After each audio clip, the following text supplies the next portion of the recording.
On this episode of the podcast, we take a look at the movie Juliet Naked, written by Evgenia Peretz and Jim Taylor, directed by Jesse Peretz, starring Rose Byrne, Ethan Hawke, Chris O'Dowd, Azhy Robertson, and Lily Brazier.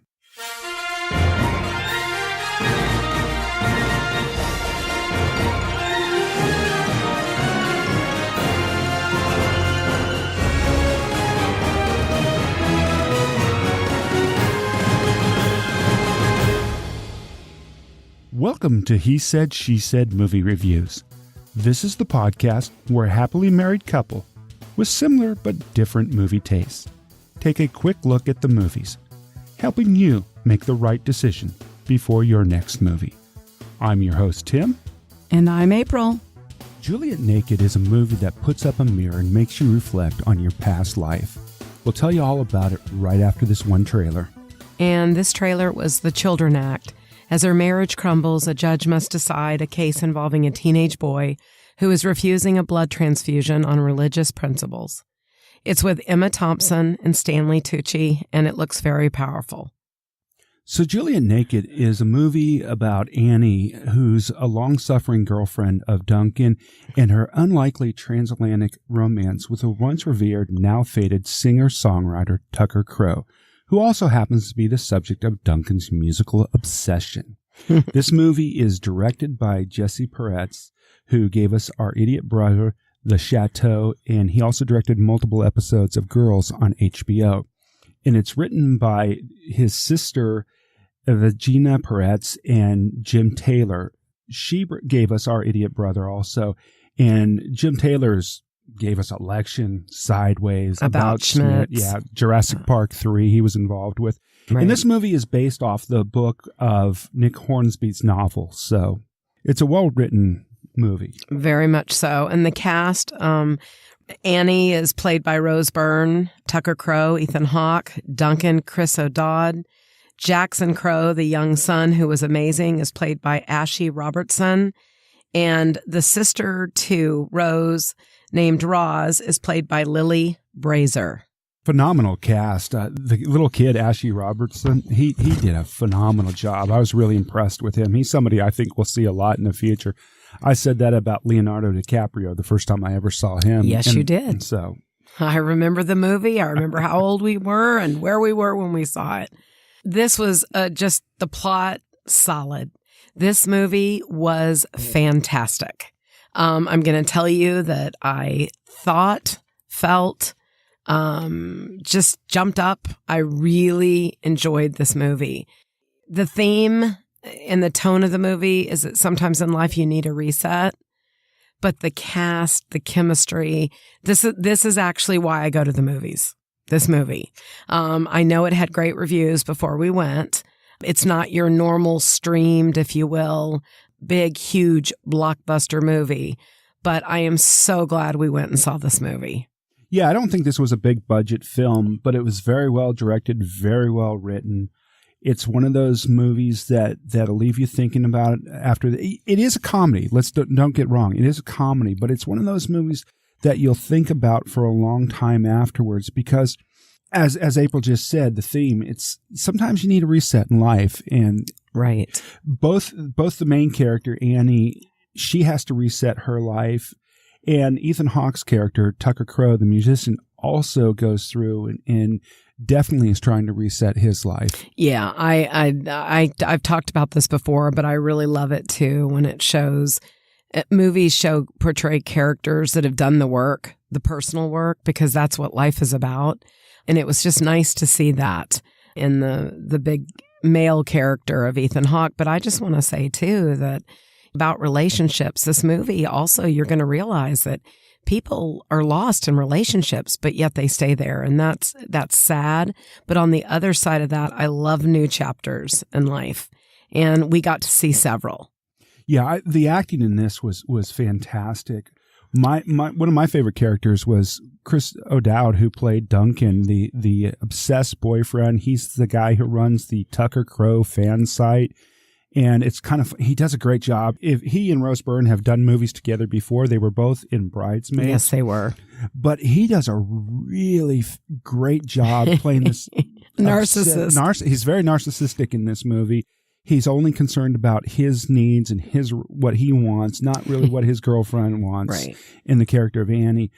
But his obsession with this music and getting into the whole social media thing. There's even a scene in here where he's listening to one of Tucker Crow's music, and they zoom in on his face, and he's got tears in his eyes. It's just hilarious. It was really he was really a great character in this movie. But also too, Rose was portrayed a very strong woman, in going about her life and how she handled things. But I want to say that I've never been a huge Ethan Hawke fan.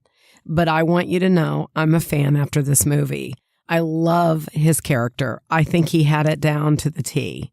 When you've been famous in your life before and been very successful and you've faded away, I love when he came back, Tim, that he's calm. He's not so full of himself. Yeah, I thought his character had a really good perspective on life. Me too. And being famous and right. He didn't believe his own hype. No, he definitely didn't believe in his own hype. So loved that.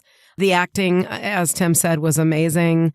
The direction, whoever directed this movie, Peretz. Yeah, you did great. I mean, from the time I sat there was not 1 minute that I was lost. I just was excited to see what was coming next. I also enjoyed the score. It was a great soundtrack. Yeah, I really did. I liked it too. They brought a lot of songs from the 70s into this and the 60s. Tucker Crow originals, and right? the Tucker Crow originals. If there was actually a Tucker Crow album, I'd buy it. Yeah, absolutely. The cinematography, the great shots of an English beach town. And again, I love that this wasn't on a huge budget. This was it was perfect. Yeah, the production design was great. There wasn't any elaborate sets or anything. It was just set in a couple of houses, the English beach town. There's a couple of shots of London. It's nothing big movie there. No special effects or anything. It was well edited. I didn't feel like the movie was choppy. It didn't bounce from scene to scene. Right. So, and I want to talk a minute about the dialogue. I mean, it was hilarious. I laughed out loud. I mean, out loud, many, many times. It would go deep and then light, deep, then light. And I just think sometimes that's kind of what everybody kind of wants in a movie. Oh, yeah. There were some great gems in this movie, too. So little things to reflect on your life and such written into the dialogue in the movie. So. Yes, I absolutely love this movie, Tim. I give it a 4. Our daughter was with us. She's 20. She thoroughly enjoyed the movie. Left her thinking as well. Might have been a tiny bit slow for her. But for me, it's a solid 4. I absolutely loved the movie. And I also love the fact that she walked away thinking and being able to talk about several of the themes in this movie. Yeah, I was thoroughly entertained in this movie. It made me think. It moved me, and the movie actually moved me too. So, yeah, I'm with you, April. I'm going to give this a 4 too. I think it's a great date movie too. So absolutely, and I think it's a movie for people of all ages. But I want to do a shout out too that this wasn't a movie about teenagers. I mean, it's about people that have actually lived their life. Part of their life is over and done, and in some cases might have made some mistakes. But goodness gracious, new chapters ahead. Absolutely. So it was fantastic. Really, I hope you go and see and support this movie. We want more movies like this made. Yeah, one of the things, too, we want to give a great shout out to the Springs Cinema and Tap House.